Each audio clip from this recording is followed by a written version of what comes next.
Hey guys, what's up? Jeff with Top Star Mobile Detailing Las Vegas here. Today we're going to be talking about the pros and cons of being a detail business owner versus being an employee of a detailing business. So we're going to jump right into the video, guys. Here we go. Since you're sitting down on your bucket of wisdom, what is the difference in scheduling from being an owner of detailing to being an employee of detailing? Yeah, so for those of you guys that are thinking about considering either being an employee of a detailer or owning your own business, a couple things to consider. As a business owner, you're going to be working all the time, pretty much. You're going to be working a lot of hours. For me personally, I work 7 a.m. to 7 p.m. You know, not everyone's going to work those hours. I do that 7 days a week. So you are going to be pretty much working a full-time schedule and then some. As an employee of a detailing business, it's a little bit probably more flexible depending on who you're working for. You know, you might be doing it part-time from anywhere from like 30 hours a week up to probably 50 hours a week max, you know. So, you know, it's going to be a little bit different as far as the time involved and the hours that you're putting in on that stuff. Hi. What type of vehicle? That's a sedan, like a little sedan. For cars, like small cars like that, or what you're talking about, is $195 for the full detail. That's interior, exterior, basically everything, like getting it back to new for you. Okay, do you have like a card or anything? Yeah, let me grab you one. You what? You spilled coffee? In her car, so I want to On the seats or the floor? Okay. Yeah, my name's Jeff. Yeah. Great meeting you. Give me a call. All right, Jeff. Next question is responsibilities, man. How hard is it to be a detailer owner? Yeah, so as a detailing business owner, you're going to have a lot of responsibilities on your plate. There's a lot more to it than just strictly detailing. You're going to be managing your social media. You're going to be dealing with SEO for your website, your Google page. You're going to have to become good at doing like stuff like taxes, customer service, sales skills on the phone. There's a variety of different responsibilities, and it doesn't end when you get done detailing for the day, right? So you don't just clock out and then you're done for the day. Your phone's usually still ringing. You're answering quotes. Speaking of answering quotes, my phone's ringing. Let's see. Spam? No, it's just a friend. I'll call him back later. So you have a lot of responsibilities as a business owner. Your workday doesn't end, you know, when you're done detailing. You're washing towels, you're answering quotes, you're responding to emails, ton of different responsibilities. As an employee, you're pretty much limited to your main responsibilities are do good detailing work and be able to communicate with the customers while you're there. So if you're working for somebody else and you're dealing with the customer one-on-one, you still have to be able to talk to them, build that relationship with them, ask them for a review at the end of the detail. But you're fairly limited as to what you're responsible for. One of the nice things as an employee is when you're done for the day, if it's 5 o'clock, you clock out. You don't have to answer your phone later at night. You can go home and play Fortnite or whatever it is you like to do, drink some beers, you know.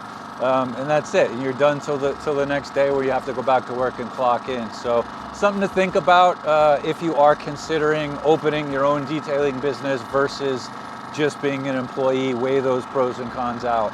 Right, Jeff. In your opinion, whose responsibility is it for upsells? The owner or the employee? I guess it depends on what you have set up as far as the owner-employee. You know, for me, I'm dealing with booking the clients and the services and all that, so it's a little harder to speak on. If I had an employee and they're there on site, then I would probably train them and have that be part of their responsibility too, because they're going to be the ones that actually sees the vehicle in person, can look for different things like an engine bay cleaning or stains on the carpet that might need to be extracted, or, you know, maybe pitch them on a ceramic coating potentially. While they're there person to person with the client, it's a much easier to do an upsell versus over the phone. So it's gonna really vary depending on the situation that you're in. Should they get commission for the upsells or just a flat wage? I would probably set it up that my employees get an hourly rate plus they get paid a commission on the total of the job. So if it was a $200 job, you know, you pay them a percentage of that. If they upsell it to a 300 job, you're still paying them on that, the 300 as well. So when I have employees, and I have had a couple here and there, at the moment I'm currently solo again, I like to give them some type of hourly as well as a commission base too, because you want to have them where they have an income that they can rely on for working X amount of hours, but you also want to incentivize them to try to upsell. I bonus them for 5-star reviews as well. So if they do great work, they ask for a review. If they get a 5-star review, then that's an extra $25 bonus for getting the 5-star review. If they get anything lower than a 5-star review, then they're fired and I'm looking for another employee. And on the flip side of that, for you employees out there, curious to find out what you guys prefer. Do you prefer just a straight hourly wage? Do you prefer working for straight commission? Do you guys like a mixture of the both? What's the best case scenario for you guys as far as being an employee as a helper, and how do you guys like to get paid? Top Star Detailing, this is Jeff. Jeff, are you guys a mobile shop? Because I did call.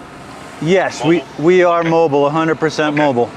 Okay, good. Okay, I did. So I would like to know if you can come do my car for me, please. Okay, and what were you looking to get done on your Dodge Challenger? Inside and out, all the trimmings, you know, all the black trimmings on the outside. Okay, It's a nice shine and gloss, you know. gotcha. The car. Yeah. Gotcha. How And the soon? inside clean and detailed. How soon were you looking to get service on it? As soon as you can. How's your day looking for tomorrow? Oh, I won't be in town. I was trying to get the car done Oh, today. before. okay, you're just here for the day. Let me pull up the calendar real quick, see if I can shift some stuff around for you. Let's see, it's what, 12 now? Yes. What part of town are you in? I'm in Summer. Summerlin, okay. Between like 2 to 2:30 work for you? Yes, sir. Okay. Yeah, I think I can make that work. I think I can squeeze you in during that time. So, Okay, I'll give you my address. You want my address now? if you wouldn't mind, I'm right in the middle of a detail If right. I can text it. Yeah, that's what I was gonna say. If you wouldn't mind just texting me your address with your name, if there's any gate code for Yeah, entry. I'll give you my gate. Yeah, it's a nice area. Oh. I'll give you the gate code and everything. Oh, okay, Yes. perfect. What was your name? What I'll do is when I'm finishing up this detail, I'll shoot you a text and just let you know that I'm en route, but it should be right between 2 to 2:30. Sound good? Okay, sir. Yes, sir. Sounds good. Thank Okay, my friend, shoot me the text and then I'll text you when I'm done, okay? you. Okay, sounds good. Thank you, sir. All right, Jeff. So another topic about being a boss versus employee Yeah. is security. Who has more security? I don't think there's really security in either position or any job for that matter these days, you know what I mean? Like, you can't really be too concerned with that. I mean, your security as a business owner is going to be determined by how hard you work and how much effort you put into your business. But there are going to be some external factors that are outside your control. You just have to focus on the things within the business that you can control, like the amount of effort you put in, the amount of reviews that you get, the way that you treat your customers, the quality of work that you do. Those are all things that are in your control, things that you should focus on. Don't focus on things like the economy or like who's president and how that's gonna affect you. Like, it's just waste of time thinking about that stuff. As far as employees go, in the detailing business anyway, your security is gonna be based on how hard the business owner works and how successful they are with the business, because the reality is if they're not putting in the work, if they're not doing what's expected of them, that's going to be directly correlated to the amount of work that they're going to be able to provide you as an employee, you know. So if they're not putting it in, you might not have the work there available, and they might just be like, sorry dude, I just don't have enough clients, I don't have enough customers, I can't afford to keep somebody on right now. I wouldn't focus too much on the security aspect of it with any job, really. Just go in with it with the mindset that I'm gonna give it 100%. I'm gonna do everything that I can that's in my control, and I'm gonna let the rest just kind of go and not stress about that stuff. That's my opinion anyway. What do you guys think about it? Let me know your thoughts on this. All right, Jeff. So people are gonna wonder, man, what's up with the purple foam? Yeah, so I got that. That's from Adams. It's Adams Color Foam. That one's purple. It comes in different colors, like green, I think like orange. I had bought a box of this a long time ago when I first started. It came in like a case. There was some deal on it, and I thought, that'd be kind of fun to try out. Let's see how it works, you know. And the soap's actually, it's a good quality soap. It smells really good. But I will say this is, I don't use it at clients' houses. If you notice here, like we're in a parking lot and there's purple, basically purple foam everywhere. If you're using this on like a concrete, like a standard concrete, it can actually stain the concrete for a little while. So I did use this at a client's home one time, and then when I was finished, I noticed that the concrete was basically like dyed purple. And they had asked me, they're like, what's up with my driveway, man? It's like purple driveway, you know? So I had to spend some time just pressure washing that off. So I don't use it at actual clients' houses anymore. We're in a parking lot right now, so I'm not too worried about this. It'll dry up in a little while and go away, but it's just something fun, a little bit, something different. I've been wanting to use that stuff up since I got it and just hadn't really, I forgot that I actually even had it, and I was going through the trailer and I noticed that it was in there. I'm like, I might as well throw that in there for a video. As far as staining goes too, you'll notice on the wash mitts and stuff, it can make these, see the water in the bucket here is like purple. See, like there, you can see it's like got like a purple color to it now. You don't want to let your mitts and stuff sit in that stuff. I'm gonna dump it out later, because it can like dye the mitts. Dye is what they're using in the foam to like give it that color. Same thing with your towels when you're done drying. It may look a little purple. I'm gonna wash all these later this evening as well as the mitts, and it'll be fine. But just be mindful of that when you're using it on a client's vehicle too. You don't wanna get it on any of the stuff in the interior. That's locked, or I'd show you, but you wanna make sure that it's completely exterior. Don't get that on like upholstery or anything like that, or you could have like staining from it. So it's pretty cool stuff if you want to just kind of play around with it. It looks good for videos.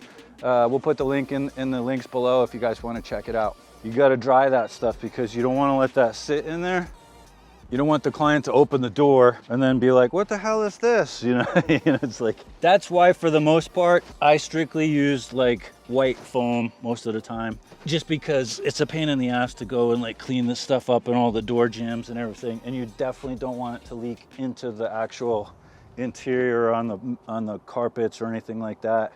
So guys, this is what I'm talking about as far as like the dye here goes. It can be a little bit of a pain in the ass if you're using this stuff on like a white vehicle or something. Strictly, I usually just use white foam. But if you are gonna use this, you just wanna make sure you get in all the door jambs, get in all the little cracks and areas where it could drip out, because you don't wanna open the door for the client and then they go, oh, what the hell is this purple stuff over here? And then you have to explain to them that it's just purple soap. What do you guys think about the colored soaps? Is it something that you guys ever play around with? Is it just a gimmick? Do you like it? Tell me your thoughts on it below. What's going on, Jeff? So the guy that had just called to book the appointment for later today just texted me, and he wants to move the appointment tomorrow at noon, but I've already got 2 vehicles during that time, so I'm gonna just reach out to him now. Let's call him and just see if he's a little flexible on the time.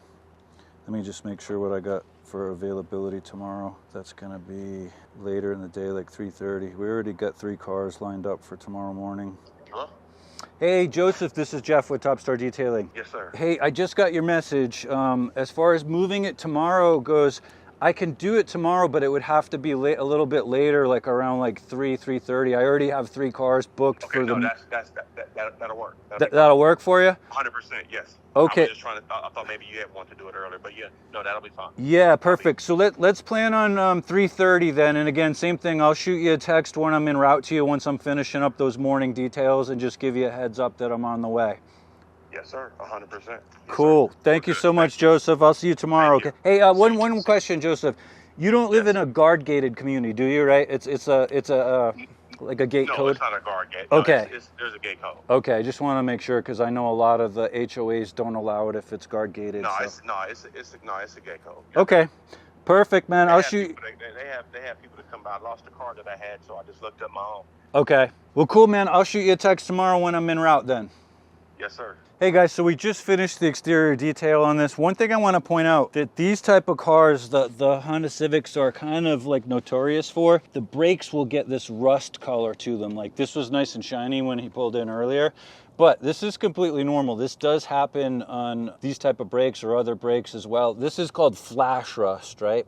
And what it is when you clean it, when you scrub it and you use the pressure washer on it, the metal's reacting to the air, and it just creates this like micro layer of rust. It's super, super thin. And the first time he taps the brakes, it's gonna come off again and it's gonna look like completely like silver and shiny.